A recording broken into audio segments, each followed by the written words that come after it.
श्री गणधरदेव प्रतिगणधरदेव तेषां वचोनुसारमासाद्याचार्य प्रवर श्रीकुन्दकुन्ददेवैर्विरचितं मङ्गलं भगवान् वीरो मङ्गलं गौतमो गणी मङ्गलं कुन्दकुन्दार्यो जैनधर्मोऽस्तु मङ्गलम् सर्वमङ्गलमाङ्गल्यं सर्वकल्याणकारकं प्रदानं सर्वधर्माणां जैनं जयतु शासनं कोटिशतं द्वादश्चैव कोट्यो लक्षाणि सीतिस्रुतिकानि चैव पञ्चाशदष्टौ च सहस्रसङ्ख्यमेतश्रुतं पञ्चपदं नमामि हरियन्तवास्य त्वं गणहरदेवे गन्त्यं सम्मं प्रणमामि भक्तियुक्तो स्वदनान्मो वयं शिरसा इच्छाम्यन्ते सुधवत्ति गौ सद्गो गौ दस्सालोचिं अंगो अंगपेण्य पहोड़ प्रियम्मि सुत्तपरमाणि योग्य पब्बग चूलिया च सुत्तथय त्वयदम्मकायं स्याणिच्छुकालमञ्चेमि पूजेमि वन्दामि नमनसामि दुःखखो कमखो वोइलाव सुखयुगमनं समाहिमरणं जनगुणसम्पत्तियोधुमज्जं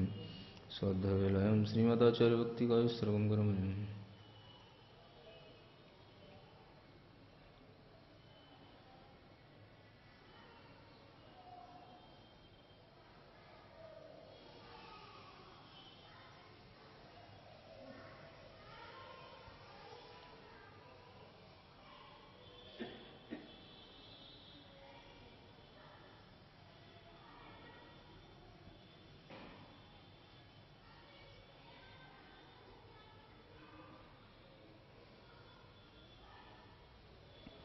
श्रुतजलधिपारिकेभ्यः स्वपरमतविभावनापटमतिभ्यः सुचरितपोनिधिभ्यो नमो गुरुभ्यो गुरुगुरुभ्यो छत्तीसगढ़समग्रे पञ्चव्याचारकरणसन्दर्शे शिष्याडुग्गकुशलेदम्माहिर्ये सदा वन्दे गुरुवत्तिसंयमेण यादरन्ति संसारसागरं घोरं छिन्नन्ति अट्टुकम्मं जम्मणमरणं न पावयन्ति ये नित्यं व्रतमन्त्रो मनिरताध्यानाग्निहोत्राकुला षट्कर्मा विरतास्तपो धनधना साधुक्रिया साधव शीलप्रावरणा गुणप्रवरणा चन्द्रार्पिते ज्योतिका मोक्षद्वारकपाटपाटनवटा प्रीणन्तु मां साधव गुरव पान्तु नो नित्यं ज्ञानदर्शननायका चारित्राणो गम्भीरा मोक्षमार्गोपदेशका इच्छामन्ते आयुर्भक्ति गौ सद्गो गौ दस्सालोच्यं सम्मणान् सम्मदंसनं समचरजत्ताणं पञ्चव्याचारणम् आयर्याणम् आयारादिसुदनाणुपदेश्याणं वज्रायणं त्रियाणगुणपालनरेयणं सब्बसौडं स्याणिच्छुकालं पञ्चेमि पूजेमि वन्दामि नमस्सामि दुःखखो कमुखो वोइलाव सुवैगमनं समाहिमरणं जिणगुणसम्पत्तियोधुमज्जम् वन्दित्तु सर्वसिद्धे ध्रुवमचलमणोवमं गतिं पत्ते वोच्छामि समयपाहुड मृडमो सुदुकेवली वलिदम्।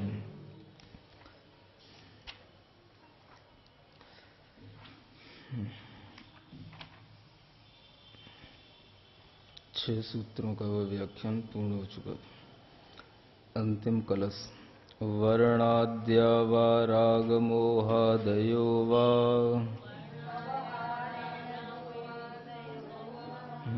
96 पेज पर भिन्ना भावा सर्व एवस्य पुंसः तेनैवन्तस्तत्त्वतः पश्यतोमि तेनैवन्तस्तत्त्वतः पश्यतोमि नो द्रष्टास्युर्द्रष्टमेकं परं स्यात्।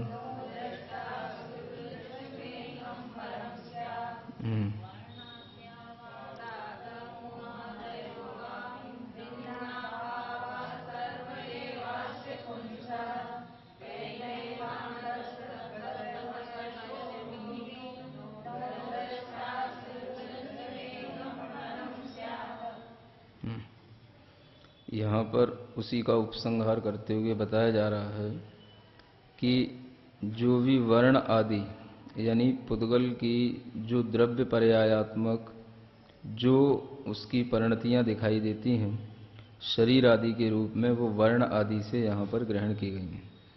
ये वर्ण आदि जो कि बहिरंग में दिखाई देने वाली परिणतियां, और राग मोहादयोवा, और अंतरंग में उसी पुद्गल द्रव्य रूप कर्म के निमित्त से जो राग मोह आदि भाव उत्पन्न होते हैं, ये दोनों ही प्रकार की परिणतियां या दोनों ही प्रकार के भाव सर्व एव पुंस, ये इस पुरुष, यहाँ पर पुरुष कहा जाता है शुद्ध आत्मा को, जो शुद्ध आत्मा है उससे ये सभी भाव भिन्न हैं, यानी उसके ये स्वभाव में नहीं है।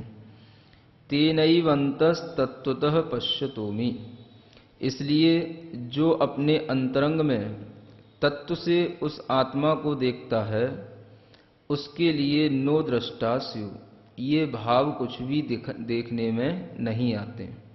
दृष्टमेकम परम स्यात्, जब उसे अपना एकमात्र भाव वाला, जिसे हम अभेद रूप से परिणमन किया हुआ आत्मा का वह स्वभावभूत भाव कहते हैं, जो अभेद परिणमन निश्चय नय की अपेक्षा से निश्चय सम्यक दर्शन ज्ञान चारित्र के साथ में होता है, और वही निश्चय सम्यक दर्शन ज्ञान चारित्र के साथ में एकत्व की परिणति का अनुभव होता है।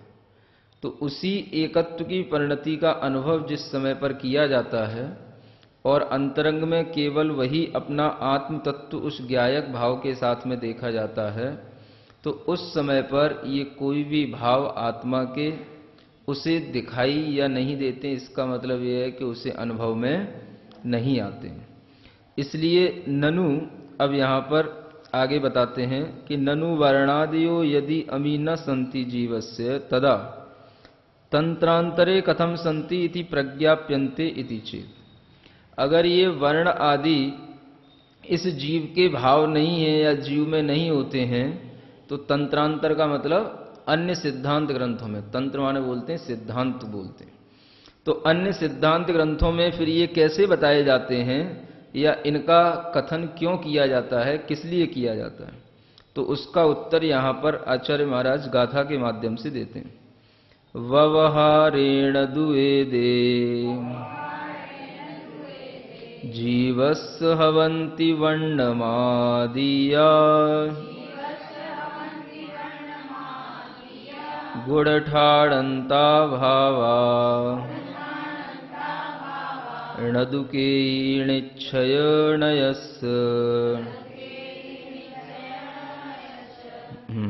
व्यवहारेण दुवेदे जीव।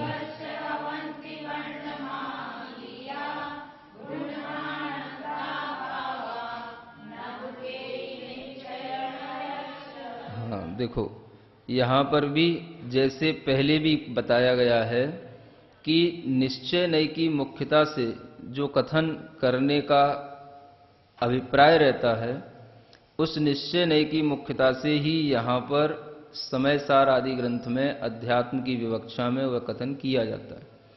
तो जिसकी मुख्यता रहती है उसे पहले कहा जाता है। क्या कहा? जिसकी मुख्यता होती है उसका वर्णन पहले किया जाता है। जब आप समय सार पढ़ेंगे तो पहले निश्चय से क्या होता है ये बताया जाएगा, व्यवहार से बाद में बताया जाएगा।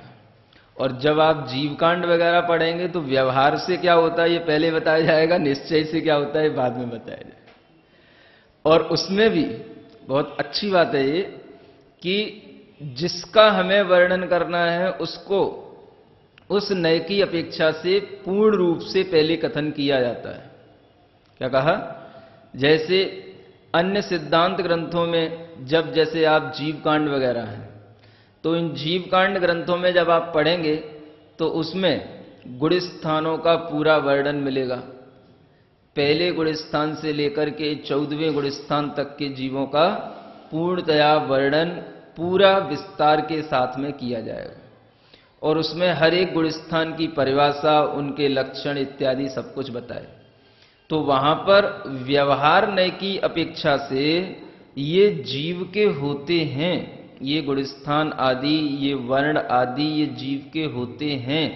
वहां पर उस व्यवहार नय की मुख्यता रहती है, और उस व्यवहार नय से पूर्ण कथन होने के बाद में अंत में एक गाथा सिद्धत्व को बताने वाली या निश्चय नैसिव उस जीव का कथन करने वाली आती है।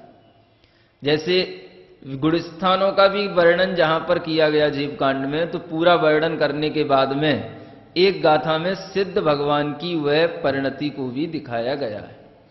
तो मुख्यतः अगर व्यवहार नय से जीव के कथन करने की है तो उसमें ये सब भाव उसके मुख्य रूप से प्रस्तुत किए जाते हैं, और निश्चय नय का अंत में जरूर वर्णन किया जाता है ताकि एकांत का प्रसंग ना आ जाए, है ना। उसी तरह से यहां पर व्यवहार निश्चय नय से पहले कथन करेंगे, यहां व्यवहार से पहले नहीं कहेंगे किसी भी चीज को। यहां जब ये अजीव अधिकार शुरू किया तो ये भाव जीव के नहीं, ये भाव जीव के नहीं, गुण स्थान भी नहीं, मार्गणा स्थान भी नहीं, संयम स्थान, विशुद्धि स्थान, संकलेश स्थान, कुछ भी जीव में है ही नहीं।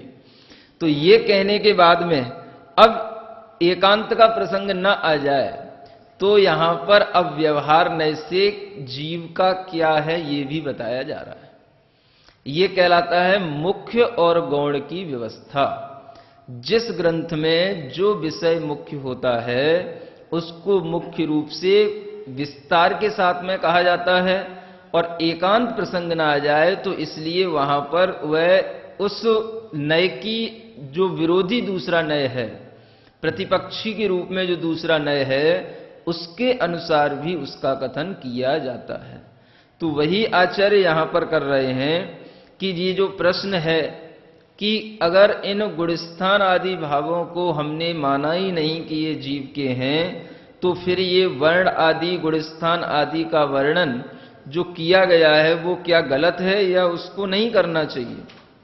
तो आचार्य यहां पर न उससे गलत कह रहे हैं और न ही ये कह रहे हैं कि ऐसा नहीं करना चाहिए, न उसका निषेध कर रहे हैं और न उस वर्णन को यहां पर गलत ठहरा रहे हैं। यहां क्या कहा जा रहा है, व्यवहारेण दुएदे, व्यवहार से यानी व्यवहार नय से ये जीव के हवंती माने होते हैं।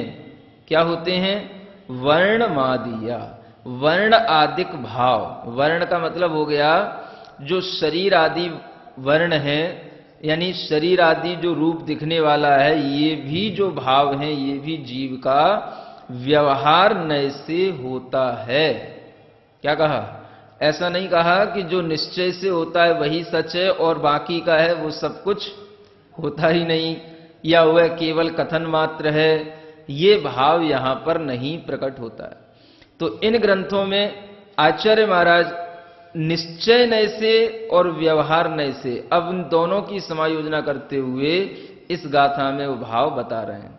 व्यवहार नय से ये भाव जीव के होते हैं और निश्चय नय से नदु के ही, इनमें से कोई भी नहीं है, न माने नहीं है।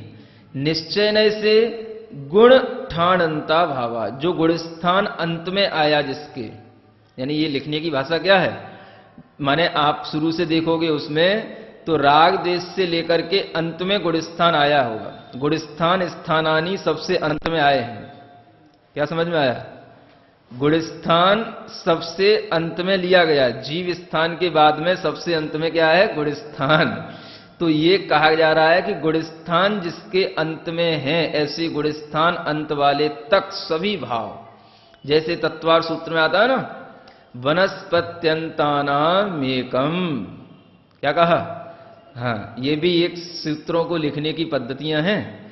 हाँ, वनस्पत्यंतानामेकम, एक इंद्री किनके होती है, वनस्पति जिनके अंत में है, ऐसी उस सूत्र में जो बताया गया है उन वनस्पति के अंत तक के सभी एक इंद्रिय जीव हैं।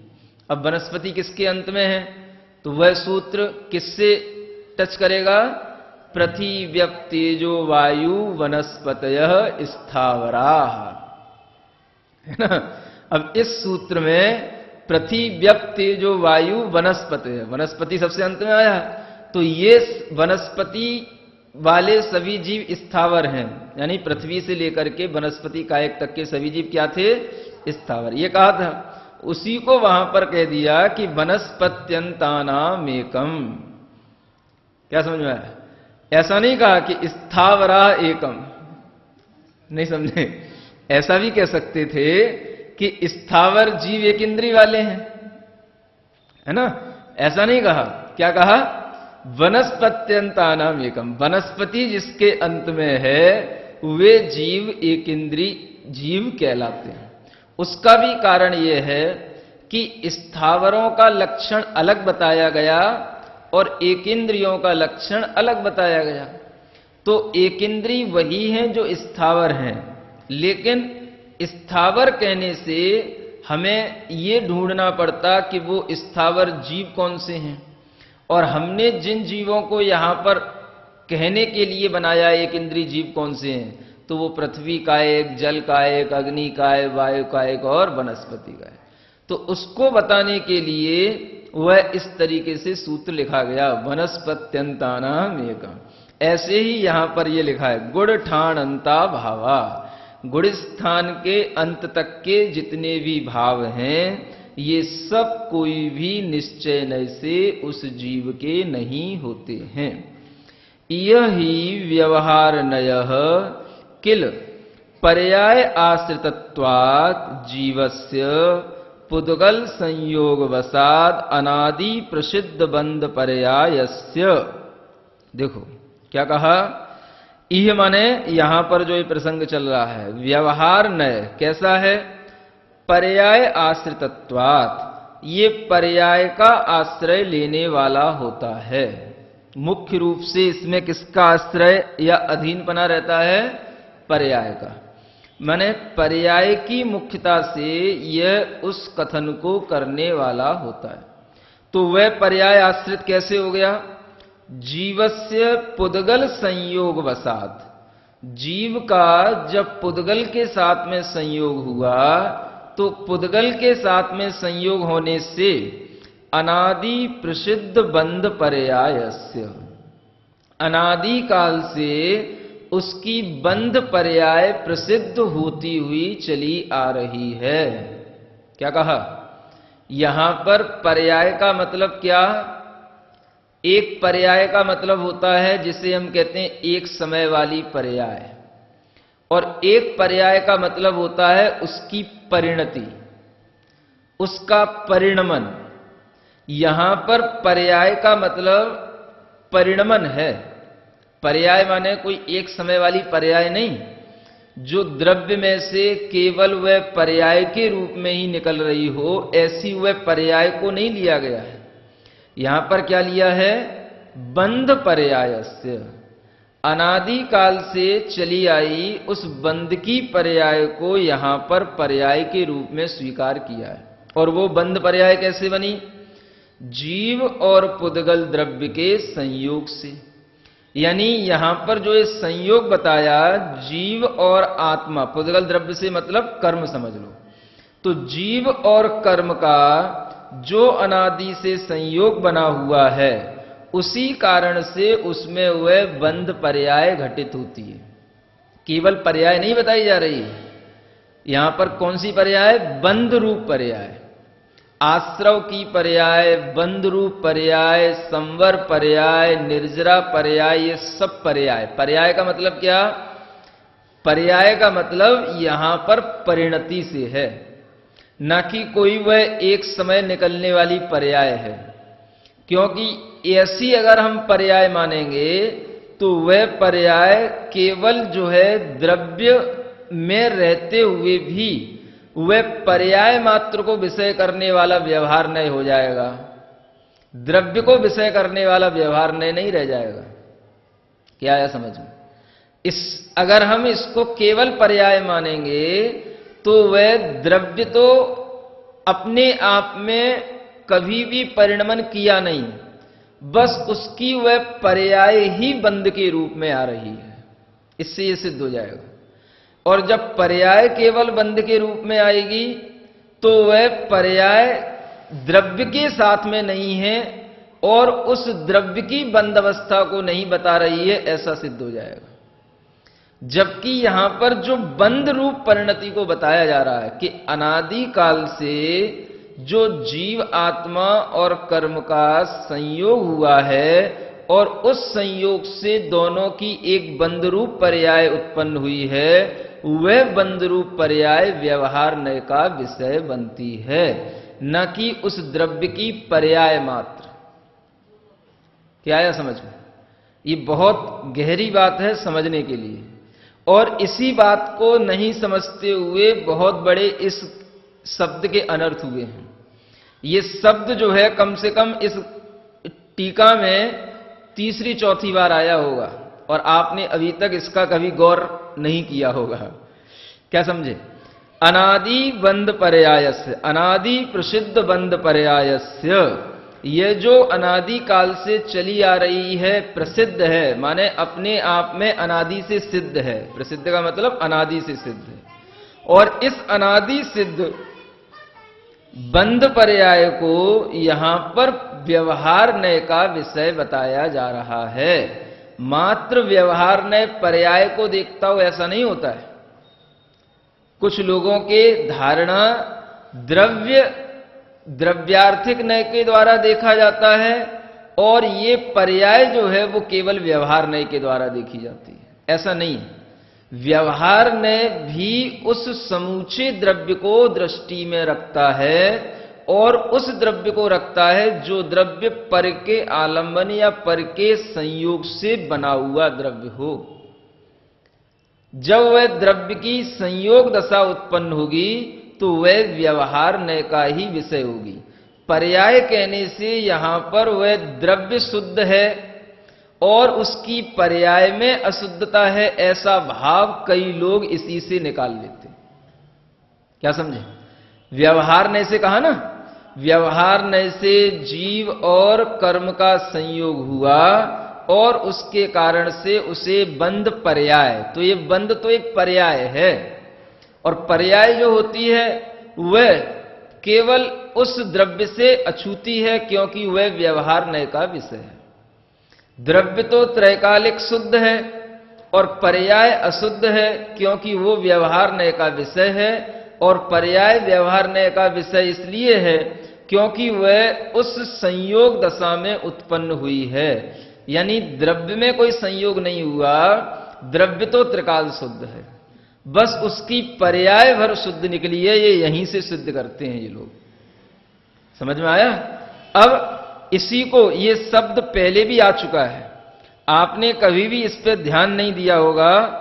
ये शब्द पहले भी आचार्य अमृतचंद जी महाराज ने अपनी टीकाओं में लिया है, और उसमें भी ऐसे ही यही शब्द सिद्ध है। उसमें भी अनादि बंध पर्यायस्य, बता सकते हो कहां पे आया? हाँ, थोड़ा ढूंढने का प्रयास करो। अनादि ढूंढो, मिलेगी? तुम्हें कुछ नहीं मिलेगा। चलो हम बताते हैं। 14 पेज खोलो। हैं? देखो 14 पेज पर 6वीं गाथा की टीका में भी देखो ऐसा ही वर्णन है। दूसरी लाइन देखो क्या लिखा है? संसार अवस्थायाम अनादि बंध पर्याय निरूपणया, है ना? संसार अवस्था में अनादि बंध पर्याय की निरूपण माने कथन की मुख्यता होने से क्षीर उदकवत, यानी दूध और जल के समान, कर्म पुद्गलई समम एकत्वे अपि, कर्म पुद्गलों के साथ एकत्व होने पर भी, क्या समझ में आया? इतना ही समझना कि कर्म पुद्गलों के साथ में वह जीव एकत्व को प्राप्त है, अभेदपने को प्राप्त है, और वह जल और दूध के समान एकमेक हुआ है। ऐसी यह पर्याय मात्र की निरूपणा नहीं की जा रही है, किंतु दो द्रव्यों के मिलने से जो परिणति उत्पन्न हुई है उसका कथन किया जा रहा है। समझ में आया ना ये? और इस कथन को नहीं समझने के कारण से यहां पर ये पर्याय दृष्टि से संसार दशा है। क्या समझे? ये इतना इस कथन का उल्टा अर्थ हुआ। पर इसको पर्याय की अपेक्षा से जो निरूपणा की गई तो वहां बंध की परिणति बताई गई थी कि ये बंध परिणति की अपेक्षा से, अनादि काल से दो द्रव्यों की ये बंध परिणति एक में होती चली आ रही है, उसकी अपेक्षा से ये संसार अवस्था चल रही है।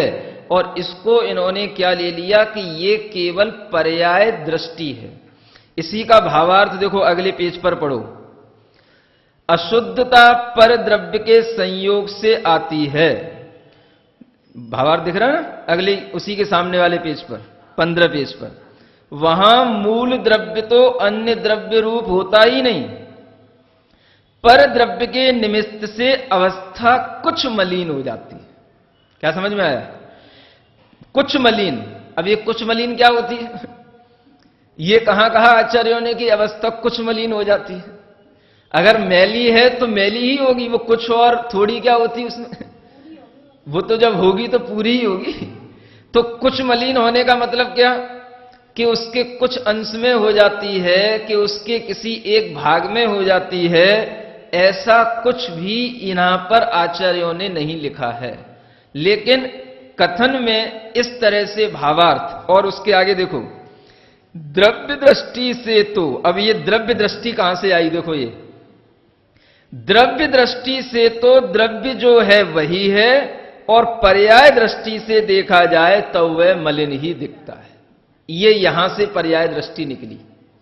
जो यहां लिखा था बंद पर्याय निरूपणया, तो इन्होंने इसको केवल पर्याय दृष्टि मान लिया, जबकि वो बंद की पर्याय माने बंद की एक परिणति बताई जा रही थी, और पंडित जी ने इसको केवल पर्याय की दृष्टि समझ लिया।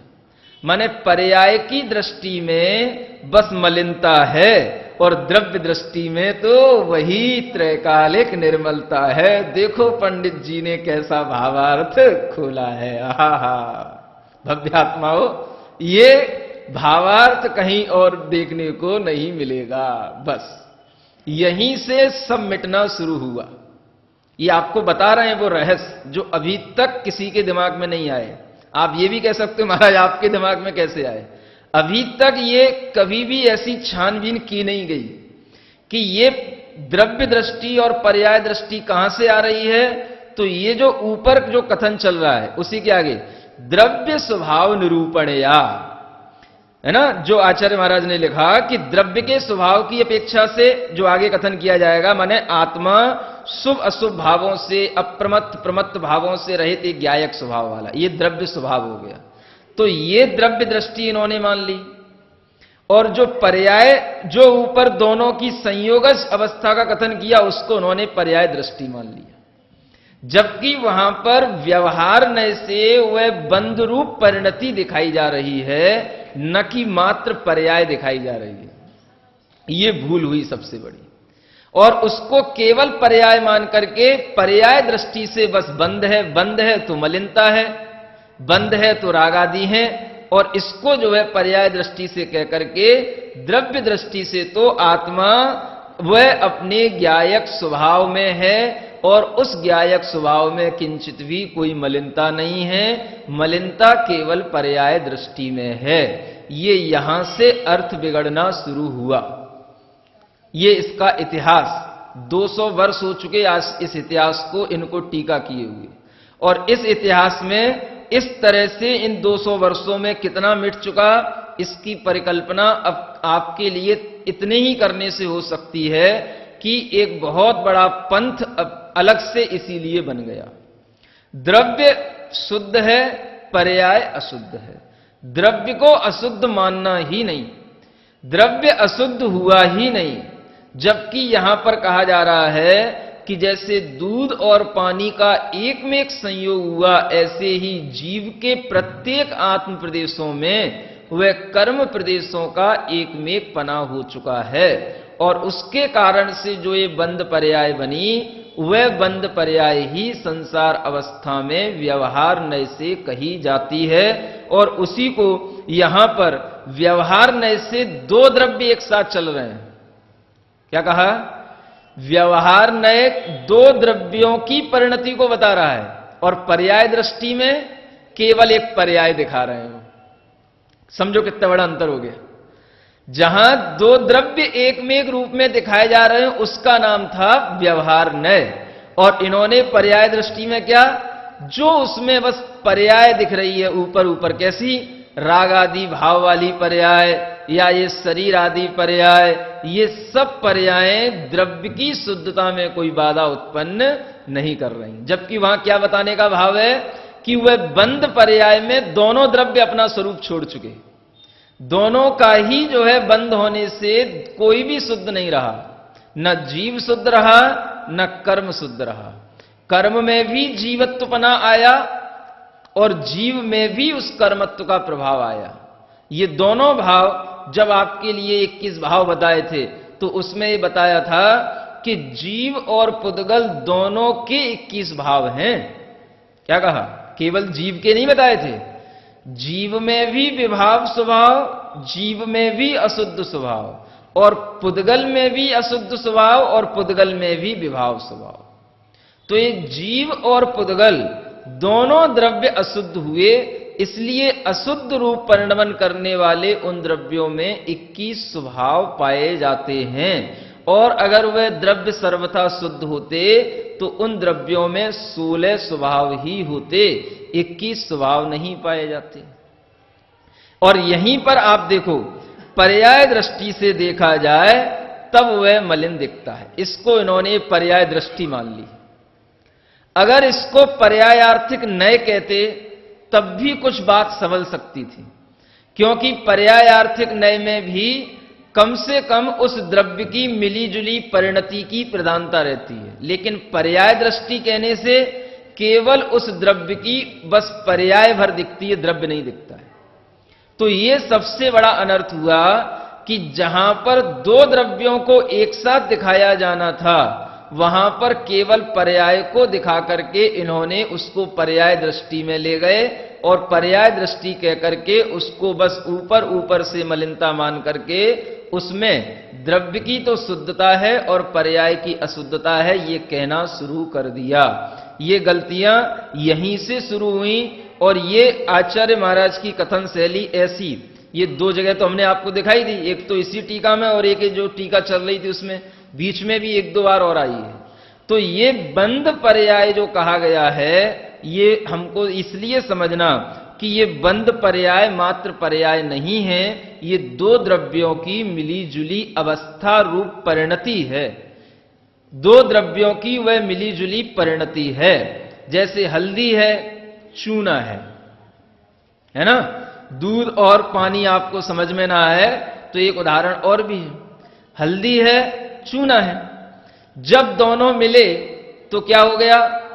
एक बंद रूप पर्याय उत्पन्न हो गई। क्या पर्याय उत्पन्न हो गई? उसमें द्रव्य तो शुद्ध है, पर्याय भर उत्पन्न हो गई, लाल रंग की पर्याय उत्पन्न हो गई। हल्दी पीली थी, चूना सफेद था, दोनों मिले तो क्या हो गया? केवल पर्याय उत्पन्न हुई या दोनों द्रव्य ही दोनों रूप में परिणमन कर गए? लाल रंग अलग दिख रहा हो और हल्दी और चूना अलग दिखाई दे रहा हो, द्रव्य अलग हो, पर्याय अलग हो, नई पर्याय बनी कि पूरा वह द्रव्य ही नई पर्याय में कन्वर्ट हुआ? पर्याय बनी ऐसा कहने से तो केवल पर्याय भर बदली, नई पर्याय तो हमेशा द्रव्य में निकलती है। नई पर्याय कहने से वह पर्याय द्रव्य के संयोग से मिली जुली परिणति का नाम पर्याय है। तो वहां पर दोनों द्रव्य, अब न वहां पर तुम्हें हल्दी दिखेगी न वहां पर तुम्हें चूना दिखेगा, वहां पर वह लाल रंग के रूप में ही दोनों की एक में एक परिणति दिखेगी। इसलिए पर्याय भर अशुद्ध हुई हो, पर्याय लाल हुई हो और द्रव्य तो भीतर से वैसा ही चोखा है, सफेद है, ऐसा कहा जाएगा क्या? ये इसलिए ये अर्थ के अनर्थ है। ये यहां पर जो बताया जा रहा है, देखो क्या लिखा है, उसी तरह आत्मा का स्वभाव ज्ञायक मात्र है और उसकी अवस्था पुद्गल कर्म के निमित्त से रागादि रूप मलिन है, वह पर्याय है। जो रागादि रूप मलिनता है बस वो केवल क्या है? पर्याय है, उसको द्रव्य नहीं मानेंगे। उसकी दृष्टि से देखा जाए तब मलिन ही दिखता है, माने पर्याय की दृष्टि से मलिनता है, द्रव्य की दृष्टि से मलिनता नहीं है। द्रव्य दृष्टि से देखा जाए तो ज्ञायक ही ज्ञायक है, उसमें कुछ भी जड़ नहीं हुआ है। ये वस्तुतः जड़ नहीं हुआ है, ज्ञायक ज्ञायक है, चेतन चेतन है। ये द्रव्य की उस परम स्वभाव की अपेक्षा से कहा गया है। यह नहीं कहा गया कि ये द्रव्य का जैसे परम स्वभाव बताया गया है वैसे ही वहां पर केवल पर्याय का स्वभाव बताया गया हो, ऐसा नहीं। नीचे का भाव तो ठीक है कि द्रव्य द्रव्यार्थिक नहीं, क्यों तो मचाते हो, चलो वहीं से करो। द्रव्य द्रव्यार्थिक नय की अपेक्षा से तो द्रव्य उसी चेतन है, तो चेतन द्रव्य के रूप में ही रहा है। लेकिन पर्यायार्थिक नय जो इन्होंने समझ लिया बंद पर्याय को, यह गलत समझ लिया। वो जो है दोनों द्रव्य की मिली जुली एक परिणति, उसको आचार्यों ने अशुद्ध द्रव्यार्थिक नय के रूप में प्रस्तुत किया है। ये शुद्ध द्रव्यार्थिक नय और एक ये अशुद्ध द्रव्यार्थिक नय। तो द्रव्यार्थिक नय भी दो प्रकार का है, शुद्ध भी और अशुद्ध भी। अगर वह अशुद्ध द्रव्यार्थिक नय नहीं होता तो हम कह सकते थे कि मात्र पर्याय ही अशुद्ध होती है, द्रव्य में अशुद्धि नहीं है। जबकि आचार्यों ने द्रव्यार्थिक नय को भी कर्म उपाधि से सहित और कर्म उपाधि से रहित, द्रव्यार्थिक नय को भी शुद्ध और अशुद्ध दोनों रूपों में स्वीकार किया है। माने शुद्ध द्रव्य को विषय करने वाला शुद्ध द्रव्यार्थिक नय और अशुद्ध द्रव्य को अपना विषय बनाने वाला अशुद्ध द्रव्यार्थिक नय कहलाता है। तो द्रव्य जब अशुद्ध नहीं मानोगे तो अशुद्ध द्रव्यार्थिक नय का प्रयोग कहां होगा, क्या समझे? आलाप पद्धति में ये नयों के जब भेद बताए जाते हैं तो द्रव्यार्थिक नय के भी दो भेद हैं, शुद्ध और अशुद्ध। तो अब अशुद्ध द्रव्यार्थिक नय का प्रयोग कहां करोगे जब तुम्हारे यहां द्रव्य शुद्ध ही है, अशुद्ध ही नहीं है, पर्याय ही भर अशुद्ध है। समझ में आया ना? तो पर्याय की मतलब यहां पर केवल पर्याय माने एक उस द्रव्य की पर्याय मात्र नहीं है, वह पर्याय का अर्थ है उन दोनों के संयोग से मिलकर के बनी हुई एक नई परिणति, उसका नाम पर्याय कहलाता है। क्या समझे? जैसे आपकी ये मनुष्य पर्याय, तो ये मनुष्य पर्याय केवल अपने आप बनी हुई उस द्रव्य की एक समय मात्र की परिणति है, या उस द्रव्य की बहुत काल तक रहने वाली एक ऐसी परिणति है जो अपनी आयु के साथ में उतने समय तक रहेगी। ये द्रव्य के साथ में बनी हुई एक परिणति कहलाएगी। नरक पर्याय, तो वह नरक पर्याय अलग हो और वह द्रव्य आत्मा अलग हो, ऐसा तो है नहीं। मनुष्य पर्याय अलग हो और वह द्रव्य आत्मा शुद्ध हो, पर्याय भर में बस उसे कष्ट हो रहा है, द्रव्य में कोई कष्ट नहीं हो रहा है, यूं मान लो। फिर क्या कहा? आत्मा द्रव्य है, उस आत्मा में कोई भी सुख और दुख नहीं है। सुख और दुख कहां है? केवल पर्याय में है। चिल्लाता कौन है? पर्याय चिल्लाती है कि द्रव्य चिल्लाता है? पर्याय चिल्लाती है। पर्याय कैसे चिल्लाएगी? पर्याय तो जो है उसकी अपनी एक पुद्गल द्रव्य के साथ बनी हुई परिणति है। पर्याय तो पूरी पुद्गल द्रव्य में दिख रही है, फिर चिल्लाहट कहां से आ जाती है? जब चिल्लाहट संवेदन जिसमें होगा उसी में वह चिल्लाहट होगी। और संवेदन पुद्गल में होता है कि जीव में होता है? संवेदन जीव में होता है। तो जीव की वह जो पर्याय है, जो मनुष्य पर्याय के रूप में, नारकी पर्याय के रूप में, तो ये पर्याय ऐसी नहीं है कि बस ये पर्याय भर में अशुद्धि और जीव हमेशा शुद्ध रूप में परिणमन कर रहा है। वह उस नरक पर्याय में जाकर के नारकी ही हो जाता है, मनुष्य पर्याय में वह मनुष्य ही हो जाता है, माने मनुष्य रूप ही उसका संवेदन होता है। तो ये पर्याय की कहने का जो अर्थ है वह उन दो द्रव्यों की एक परिणति को बताने का अर्थ है। उसमें केवल पर्याय दृष्टि नहीं लगेगी, उसमें द्रव्य दृष्टि भी लगाना चाहिए। और दृष्टि कहने से और खेल खराब हो जाता है। माने पर्याय दृष्टि माने केवल पर्याय को देखो, और द्रव्य दृष्टि माने केवल द्रव्य को देखो।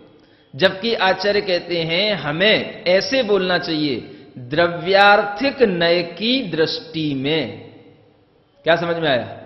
द्रव्यार्थिक नय की दृष्टि में द्रव्य शुद्ध है, पर्यायार्थिक नय की दृष्टि में पर्याय अशुद्ध है। तो उसमें क्या होता है कि उस नए की दृष्टि में समझ में आता है। और इसमें क्या हो गया, इसमें पूरी दृष्टि ही एक पर्याय रूप में हो जाती है। इसमें फिर द्रव्य नहीं दिखता है। पर्याय दृष्टि माने द्रव्य दृष्टि है ही नहीं वहां पर, और द्रव्य दृष्टि जब आ जाएगी तो वहां पर्याय दृष्टि है ही नहीं। जबकि जब नयों का प्रयोग किया जाता है तो उसमें द्रव्यार्थिक नय के प्रयोग में पर्यायार्थिक नय गौण होता है, और पर्यायार्थिक नय के प्रयोग में द्रव्यार्थिक नय गौण होता है। तो ये जो भाव है वो भाव इन शब्दों में नहीं आता, इसलिए ये शब्द भी गलत है। द्रव्य दृष्टि, पर्याय दृष्टि, इन शब्दों से ही ये बिल्कुल अलग अलग देखने में आता है कि ये पर्याय भर की बात कही जा रही है, द्रव्य की इसमें कोई बात नहीं है। माने मिली जुली वह बंद भी एक पर्याय है, वह द्रव्य में बंद नहीं है, पर्याय भर है वो बंद रूप बस। ये इसका अर्थ निकलता है। पर्याय में मलिनता आई तो पर्याय ही साफ होगी। संबर होगा पर्याय में होगी, निर्जरा होगी पर्याय में होगी, द्रव्य में कुछ नहीं होगा। मोक्ष होगा तो पर्याय को ही होगा, द्रव्य को फिर मोक्ष कहां होगा? क्या समझे? ये भी तो बात है। 7 तत्वों में सभी तत्व इन जो 2 द्रव्यों के संयोग से बने हैं, और इन्हीं के वियोग से उन द्रव्यों में शुद्धता आनी है। तो पर्याय में अगर अशुद्धि है तो पर्याय को ही शुद्ध करो। क्या समझे? इसलिए अपने शरीर को ही बस शुद्ध करो, आत्मा अपने आप शुद्ध हो जाएगी। पर्याय को मोक्ष हो जाएगा तो आत्मा को मोक्ष हो जाएगा क्या? पर्याय के मोक्ष से आत्मा को मोक्ष नहीं होता। आत्मा में से वह द्रव्य जब मुक्ति को प्राप्त होगा, जैसे कर्म द्रव्य कहा जाता है, वह द्रव्य मोक्ष जब होगा तब उसके आत्मा के अंदर वह भाव मोक्ष प्राप्त होगा। इसलिए ये व्याख्यान अपने आप में गलत सिद्ध होते हैं। जो द्रव्य दृष्टि से तो सब कुछ आत्मा एक जैसा शुद्ध अभूतार्थ ज्ञायक एक स्वभाव, और पर्याय दृष्टि से उसमें ये बंद आदि पर्याय हैं, ये तो ऊपर ऊपर से हैं। अब आपके लिए फिर मोक्ष भी ऊपर ऊपर से ही हो गया, जब बंद भी ऊपर ऊपर से। जब बंद अपने लिए पर्याय दृष्टि में है, व्यवहार से है, तो मोक्ष भी तुम्हारे लिए फिर पर्याय दृष्टि में व्यवहार से होने से वो व्यवहार में ही प्राप्त करना है, और उस मोक्ष को भी द्रव्य में प्राप्त नहीं करना है। द्रव्य दृष्टि में मोक्ष नहीं होना है। यानी द्रव्य दृष्टि से कभी भी द्रव्य को मुक्ति नहीं मिलती है, इससे सिद्ध हो जाएगा। जबकि आचार्य कहते हैं दोनों द्रव्यों का मोक्ष होता है, केवल जीव द्रव्य का ही नहीं, पुद्गल द्रव्य का भी मोक्ष होगा। क्योंकि जीव से जब पुद्गल जुदा होगा तो पुद्गल भी मुक्त हो गया तुमसे हमेशा के लिए। क्या है समझ? वह पुद्गल भी हमेशा के लिए उस आत्मा से मुक्त हो गया, वो पुद्गल को भी मोक्ष हो गया, और जीव द्रव्य को तो हमेशा के लिए हो ही गया। तो इस तरह से ये मोक्ष की परिणति भी दोनों द्रव्यों में घटित होती है, ये मात्र पर्याय नहीं है। ये समझने का प्रयास करो, वही यहां पर बताया जा रहा है। बंद पर्यायस कुसुम्भ रक्तस्य कार्पासिक वासस इव औपाधिकम भावम अवलंब्य उत्प्लवमान परभावम परस्य विदधाति। ये व्यवहार में बताया जा रहा है। क्या कहते हैं कि जैसे कौसुंभी का रंग होता है ना, कौसुंभी बोलते हैं, जैसे आपकी कोई भी रंगरेज बोलते, लाल रंग से कोई कपड़े को रंगना होता है, तो ऐसे कोई लाल रंग से हमने क्या किया, किसी भी कपास के कपड़े को, वास माने कपड़ा, कार्पासिक माने कपास, कपास के किसी कपड़े को हमने लाल रंग से रंगा, तो क्या हो गया, वह औपाधिक भावम, औपाधिक का मतलब होता है उपाधि, जो पर द्रव्य से उत्पन्न हो गया उसमें एक भाव, क्या उत्पन्न हो गया, अब वह कपड़ा ही पूरा लाल रंग का हो गया, है ना। और उस भाव को जब हम अवलंबन लेते हैं तो वह पर भाव पर के लिए होता है, ऐसा कहा जाता है। यानी व्यवहार नय से वह सफेद वस्त्र लाल रंग का हो गया, तो वह वस्त्र लाल रंग का हो गया, तो वह पूरा वस्त्र ही लाल रंग में परिणमन कर गया।